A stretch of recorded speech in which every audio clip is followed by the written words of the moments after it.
Right now, I mean, literally right at this second, inside some massive server farm somewhere, a digital version of you is, well, it's basically arguing with an AI algorithm. Right. It's arguing over whether you'd be willing to pay, say, 20 cents more for your absolute favorite brand of cereal.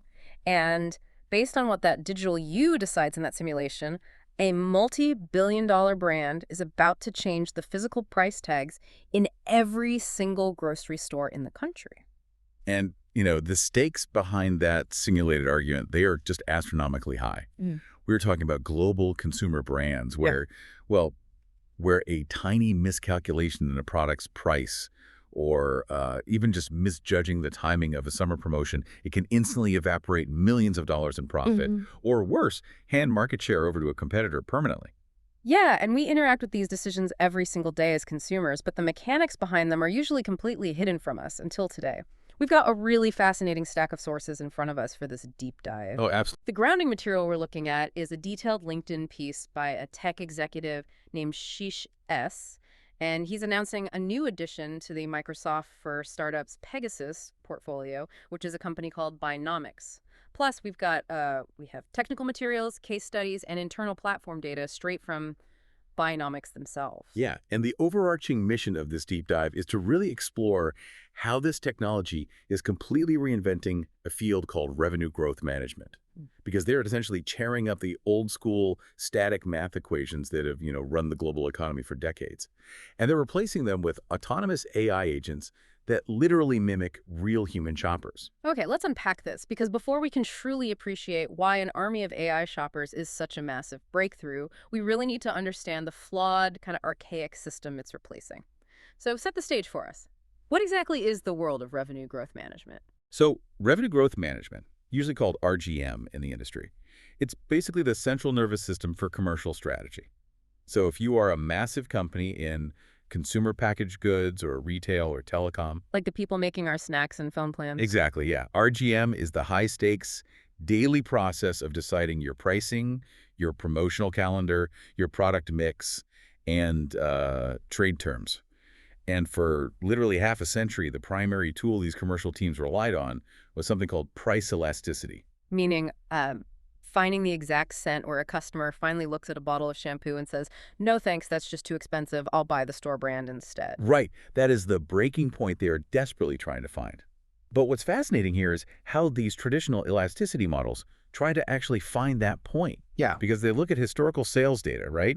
And they use it to create a static statistical equation. Static meaning it doesn't change. Exactly. They treat variables in total isolation. So the fundamental flaw here is the assumption of stability.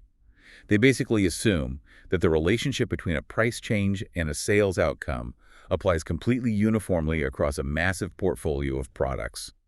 And they assume it holds true regardless of what competitors are doing that particular week. Which is, I mean, that is like trying to predict your morning commute time based only on the speed limit of your own car. Yeah. You're completely ignoring like sudden rainstorm or a lane closure or the fact that thousands of other drivers are also swerving around trying to find a faster route. I mean, you can't predict traffic without simulating the whole system of cars. That's a perfect analogy. The entire ecosystem matters. When you use a static math equation, you are completely blind to the ripple effects of your own actions. But I have to push back on this a little bit, though. If these traditional models are so incredibly blind to the real world, how on earth have multi-billion-dollar corporations survived using them for decades? Like, how could they ever think a price change on one single item wouldn't trigger a massive response from their competitors or shift sales away from their other products? Well, the truth is, they didn't think that. The analysts and the executives, they knew the models were deeply flawed. They just didn't have anything better. Exactly. It was quite literally the best mathematical tool humanity had available at the time. Up until very recently, simulating the infinite complex reality of an entire market ecosystem. Yeah. It was just technologically impossible. You couldn't process that much data. So you just had to guess. Basically, yeah. You were forced to model aggregate average behavior through this rigid static equation. You crossed your fingers, made a price change, and just hoped the market behaved the exact way it did 3 years ago. Wow. So, if a static math equation fails, the second it hits the chaos of a real-world market, you have to build something dynamic to replace it. You stop asking, what does the historical equation say? And you have to start asking, how would a population of actual consumers react to this right now? And that is the core pivot that Buynomics made. Right. And here's where it gets really interesting because the solution they build isn't just a slightly better predictive spreadsheet. It's this core innovation they call virtual shoppers AI. Right. According to the source materials we have, the platform ingests a brand's sales history, their consumer research, overall market data, and competitor behavior, and then it uses all of that data to construct a literal digital twin of the market. Yeah, and the term digital twin is crucial here. Buynomics builds an entirely simulated environment, and populating that environment are individual virtual shoppers. Yeah. These are autonomous AI agents. We're talking about an agentic AI architecture here, meaning these programs don't just recognize patterns, they actually make choices based on competing priorities. Okay, I need to interrupt and push back here again because human beings, we are incredibly irrational. Oh, totally. Like if I'm standing in aisle 4, tired after a long day of work, I'm not doing mental calculus about price per ounce. I buy things because I'm hungry, or because the packaging is shiny, or out of pure habit. How can a rigid math algorithm inside a virtual shopper possibly simulate human irrationality? Well, the AI doesn't use rigid calculus to make the final choice, not in the way you're thinking. It translates that real-world irrationality into weighted parameters. Oh, interesting. Right. So each autonomous agent has its own unique profile. One agent might have a very strict budget slider, but very low brand loyalty. Another agent might have a really high impulse buy, waiting for shiny packaging, just like you said. Another agent might exclusively buy bulk sizes. The platform maps out all those messy, real-world human tendencies that they observed in the consumer research, and it distributes them across thousands of distinct AI agents. Okay, so walk me through a scenario. If I'm a commercial manager at a major snack brand, and I want to see what happens if I raise the price of my best-selling box of cookies by, say, 20 cents, what is actually happening under the hood of the software? So you input that 20-cent increase, and then you watch your digital twin population respond in real time. Every single virtual shopper evaluates that new price completely independently based on their specific internal sliders. Okay. One agent looks at it and says, well, my brand loyalty score is extremely high, so I'll happily pay the extra 20 cents. But a different agent evaluates it and says, that breaches my strict budget parameter. I am defecting to the competitor's cookie immediately. Wait, so if I decide to drop the price of a massive bulk pack of cookies to drive volume, won't that just mean my loyal customers stop buying my smaller single packs? Like, does the AI catch that kind of friendly fire? It doesn't just catch it, it reveals it to you organically. Yeah. You're talking about cannibalization, right? Under the old system, identifying cannibalization required analysts to build entirely separate, painstaking workflows to try and connect the dots manually. Which sounds awful. It was a nightmare. But in this simulated ecosystem, a third AI agent might look at your bulk pack discount and say, I usually buy the single pack, but the math on this bulk pack triggers my value-seeking parameter. I'm switching. You literally watch your own product cannibalize your other product in the simulation before you ever change the price in real life. Because the software tallies up all those individual simulated choices. Exactly. The aggregate of all those distinct AI decisions becomes your highly accurate forecast. The cross effects, they just emerge naturally because the agents are operating in a shared environment that includes your entire product line and your competitors' products. But seeing the shift in purchasing behavior isn't really the same as knowing how to fix it, right? I mean, if the AI tells me my brilliant new snack size is cannibalizing my most profitable older product, does it just leave me with the bad news? Because a business tool has to do more than just point out an iceberg. Right. And that represents the evolution from prediction to prescription. It is helpful to know a price hike will drop sales by 5%. That's good to know. But it is vastly more valuable for the software to say, hey, given your mandate to maintain profit margins this quarter, here is the exact combination of pricing and promotions you need to deploy. And this brings us to the platform's decision guide. The technical materials highlight that this feature evaluates thousands of scenario combinations against a company's specific business constraints to recommend the highest impact strategy. And there's a fantastic quote in the sources from Callum Burns. He's a category manager at Harry's, the grooming brand. Oh yeah, great quote. He explicitly calls Buynomics a what-if machine. He notes that it gives brands the power, knowledge, and context to bring directly to retailers. Because it fundamentally changes the power dynamic between a consumer brand and a massive retailer like Walmart or Target.